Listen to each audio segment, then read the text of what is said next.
Check. All right. So what we're here to talk about is everybody up here would like to have a secure border. I think most of us we've always been very supportive of legal immigration. But what we don't want drugs, we don't want criminals, we don't want terrorists, we don't want human traffickers. When President Trump was president, the border was secure. So it's not about the laws.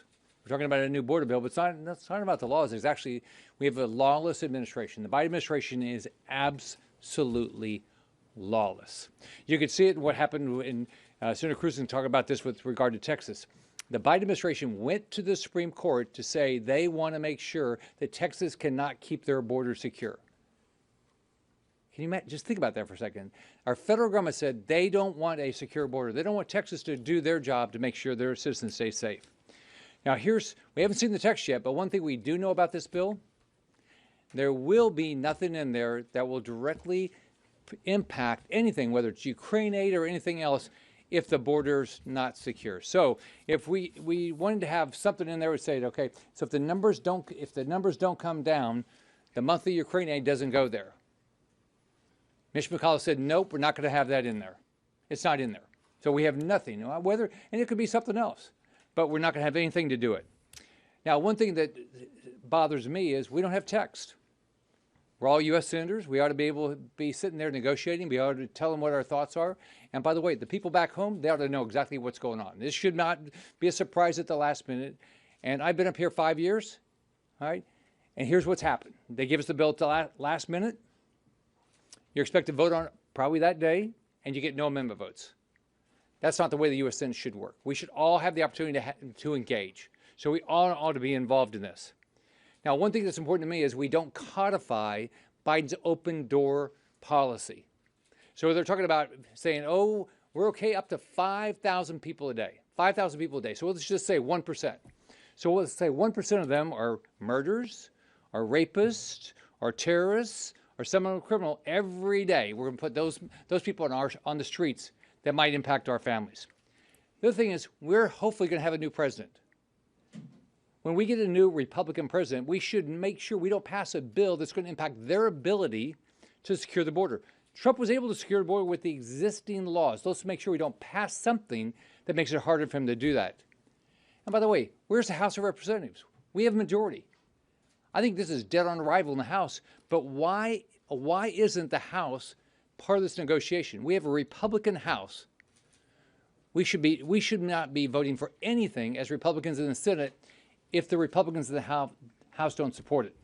So I think the bottom line is this. If we cannot secure our border, we need to close the border. If we have a president that doesn't want to secure the border, let's close the border until we get a president that actually is going to enforce our laws. Now let me turn it over to Senator Mike Lee.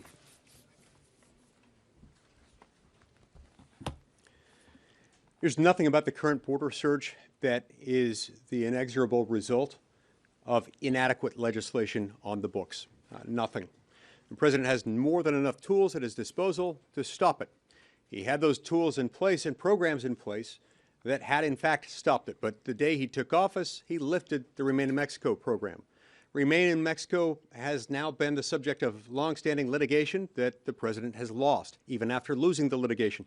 He has continued to drag his feet so that we don't have the program. That program was implemented pursuant to existing law. He doesn't want to implement existing law. So what should give us any reason to believe that the administration that with existing law doesn't want to use the tools that it has already on the books today will suddenly change course if he has access to new laws, including a new law that would give him a new additional tool under the law to shut things down. We don't know exactly what this means, but shut things down once we reach that critical threshold of 5,000 migrant encounters per day. I have no idea what that means because they haven't bothered to share the text with us. But one thing that it could mean is that they'll shut down the asylum program altogether, at least for those crossing by land across our southern border without documentation and who thereafter claim asylum. So let's suppose that that's what it means. If that's what it means, he's already got that power and he doesn't have to wait until it gets to 5,000 a day. Why? Because asylum is not a right. It's a discretionary power granted to the Secretary of Homeland Security. He does not have to admit one person, let alone 5,000 or 5 million under that provision if we don't have adequate bed space to detain them as we're supposed to do until such time as their asylum claim has been duly adjudicated. Instead, these guys are given the ability to leave, go into the interior of the country with a plane ticket. They were able to board the plane mysteriously without a driver's license, unlike all Americans. And they're told, we hope you show up to your asylum hearing before the immigration court, which, by the way, probably will not occur until the mid-2030s. 6 months from now, we'll send you a work permit in 180 days. By the way, according to the leaked terms of this still inchoate proposal that none of us have had the luxury of seeing, they're going to dispense with the 6-month waiting period and grant those to them immediately. That will turn up the electromagnet bringing in illegal immigration, and it's wrong. So, look, while it's true, I have great respect for colleagues who are working hard trying to fix the problem, and I'm sure they are coming up with some provisions that might help certain things. But from what I'm hearing, this could cause as many problems as it solves, and there's a risk of it creating some much bigger problems that we don't even have right now. So I've got deep concerns with it, and happy to turn the podium over to my colleague, Ron Johnson. Well, first of all, thank you, Senator Scott, Senator Lee, all my colleagues that have joined us here, and thank you for coming here. As this is being described to us, and again, we've not seen a text, you'll hear that as a pretty common theme here, but our staffs have been briefed by leadership staff. The phrase that keeps going through my mind is Rube Goldberg. This doesn't have to be complex. This should actually be pretty simple. But again, because we haven't seen text, really all I have are questions. These are questions I have that haven't been answered, and I would suggest these are questions you ought to be asking Senate leadership about this bill. The first one, so they've set these thresholds at 4,000 and 5,000. You know, Obama's Secretary of Homeland Security, Jay Johnson, I think in 2016, after he'd already left office, said that 1,000 people a day. When he was in office, he said that was a bad day. Once he left office, he said 1,000 people a day overwhelmed the system. So if 1,000 people a day overwhelm the system, and that is true, that's still true today, why wouldn't we set the threshold at 1,000 rather than 4,000 or 5,000? You know, if you're going to pass something like this, and by the way, in our conference meeting, when Senator Langford, who again I think is the perfect guy to do the negotiation, he's knowledgeable about this, he gets along well with Democrats. The problem is our Leader McConnell, is really the stage manager of this negotiation, and as Senator Scott talked about, without consulting the conference, he took away most of our leverage by saying that we would not even ask to tie Ukraine funding to actually securing the border. But anyway, when Senator Langford was asked, what is the goal of this? The answer wasn't to secure the border, it was to give the next president the tools he would need or she would need to secure the border. Well, that wasn't our expectation. I'm sure that's not the public's expectation. That's important because part of my problem with the 4,000 threshold that's discretionary, and then the 5,000 that's mandatory shutting down the border. And my first question on that is, well, how are you going to do that? Do you have the personnel to actually shut down the border and do what you contemplate? Okay, that hasn't been answered. But the 4,000 discretionary level, is that going to hinder the next president? Will the left, who wants an open border that caused this problem, will they take the next president to court if he wants to shut down the border at 1,000? That question hasn't been answered. The other questions, we get indications. The negotiator said, this is going to cost a lot of money. And we have indications that it's going to cost a lot of money because, first of all, we're going to have to hire a lot more Border Patrol agents, I guess, to process up to 4,000 or 5,000 people a day. I mean, isn't that stupid? I mean, shouldn't we shut down the border and keep it under 1,000 so it doesn't overwhelm the current system as opposed to stand up a system that can accept 4,000 or 5,000 people a day? We're told that we're going to fund sanctuary cities.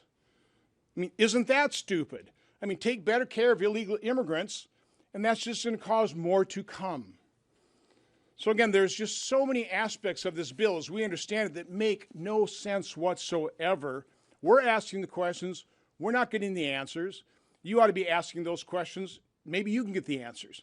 But again, what this chart describes is, first of all, cause and effect, going back to the Obama administration, which started all this, by the way, how he abused prosecutorial discretion. That should be done on a case-by-case basis, but he gave that out to hundreds of thousands of people under DACA.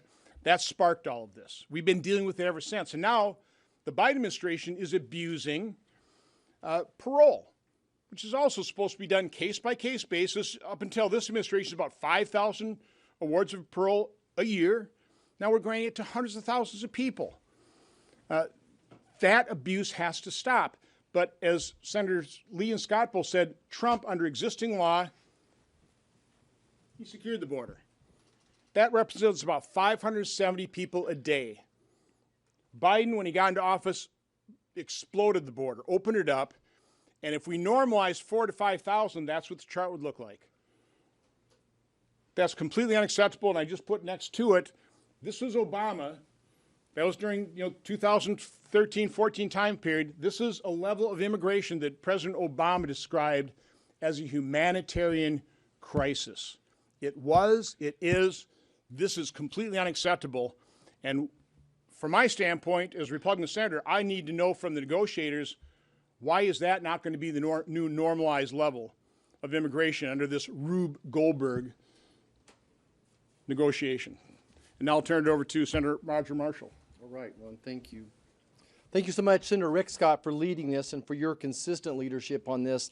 And thanks for giving us a chance to speak to the American people. My fear is that the Senate is on a collision course for the mother of all omnibuses. An omnibus that also includes Ukraine funding without anything for Israel and without any addressing of the border. And I say that because the actions of this administration and my colleagues across the aisle, that's what their actions are consistent with. And that's what their goals appear to be. And we talk about actions. Let's talk about funding for a second. On July 27th, the last appropriations bill came out of the Senate Appropriations Committee. We've only considered 3 of those. We've had ample time to address those. And that's why I say we're onto a collision course for an omnibus with this Ukraine funding. When we talk about actions as well, I want to bring up the parole issue again. Under President Obama, he paroled about 5,000 people per year. 5,000. Joe Biden is paroling over 700,000 people per year.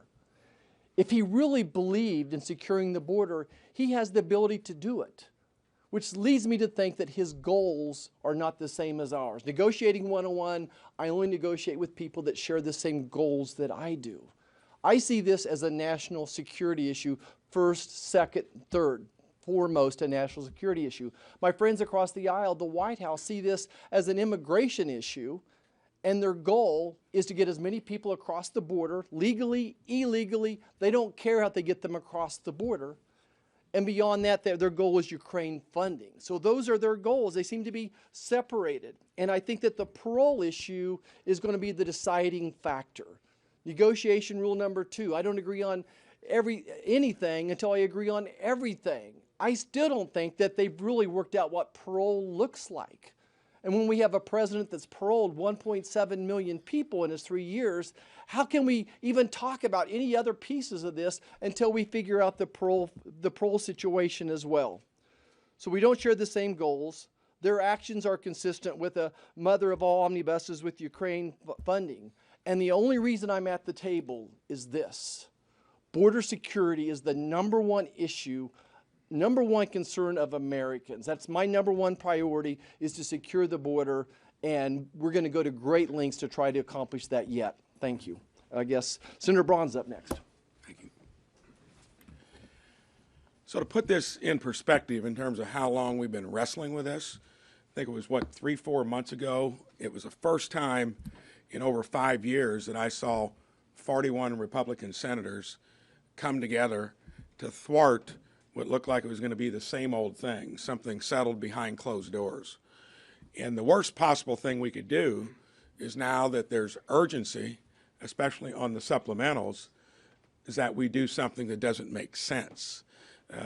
I don't know what happened before, but we generally never take part in anything And those mothers of omnibus bills, the last one was dumped into our lap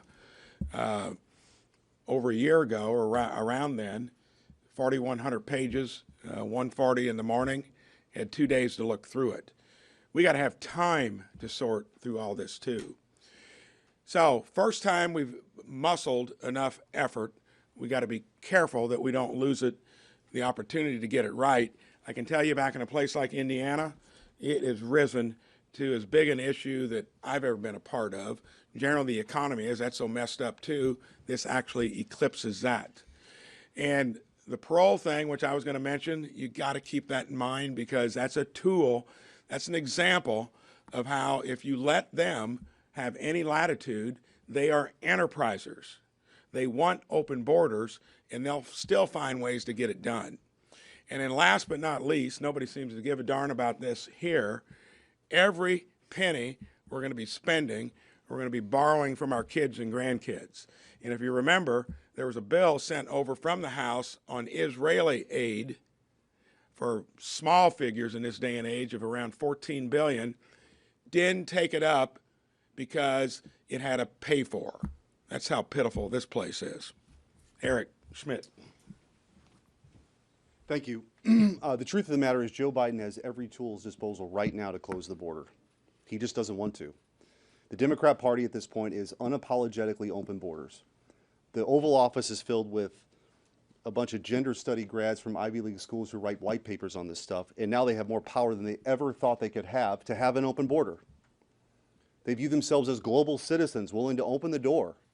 And the law doesn't matter. And I speak with some experience on this. On day one, Joe Biden, when he came into office, undid two very successful things that President Trump had. Title 42, he tried to do right away, and remain in Mexico. When I was Attorney General of Missouri, we filed a lawsuit, held that up. We had to keep going back to court after the Supreme Court said you can't get rid of this to force them to actually follow the law.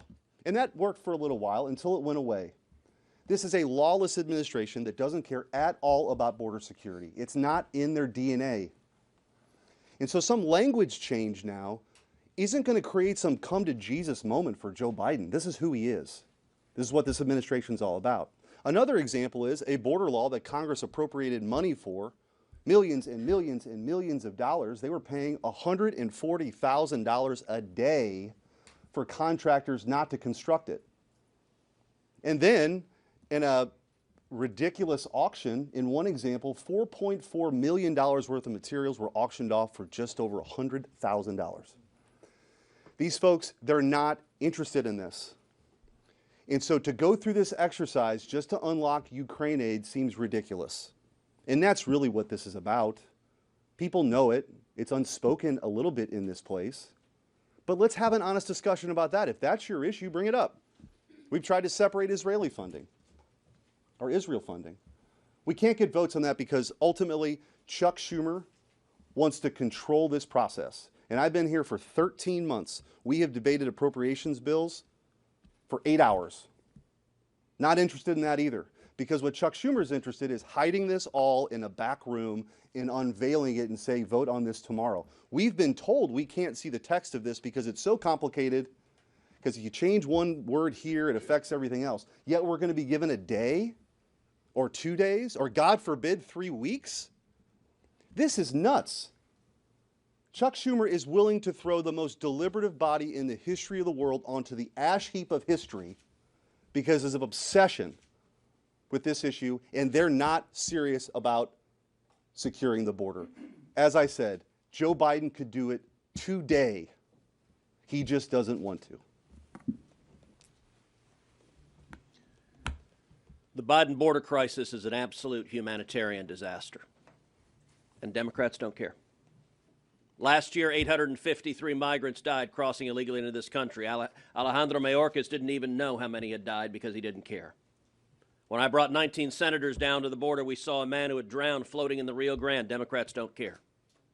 Last year, thousands upon thousands of children were brutalized and sexually assaulted by human traffickers, and Democrats don't care. Last year, thousands of women were sexually assaulted by human traffickers, and Democrats do not give a damn. Last year, more than 100,000 Americans died of drug overdoses from Chinese fentanyl flooding across the southern border, and Democrats do not give a damn. Now, you may say, oh, come on, that's harsh. They care. They care. Somewhere in their hearts, they care about all the people suffering and dying. Baloney. Because if they cared, they would stop it. If you cared about the children being raped at the border, you would say no more. When Joe Biden came in, we had the lowest rate of illegal immigration in 45 years. He inherited success, and he deliberately broke it. Democrats want these open borders. And this bill, this mysterious bill, that is buried down in the basement of Chuck Schumer's office. All of you have a living as reporters. Ask yourself, why have you not read the text of the bill? There's a reason. As bad as we think the bill is, I promise you it's worse. The people pushing this deal know if the American people knew what was in it, they would be against it. This supplemental bill is a kamikaze plane in a box canyon with no exit, headed for a train wreck. If you look at this bill, the bill is not designed to fix this problem. By the way, the single greatest national security threat to America, this right here. I think the odds of a major terrorist attack in the United States are higher today than they've been any time since September 11th. You know what?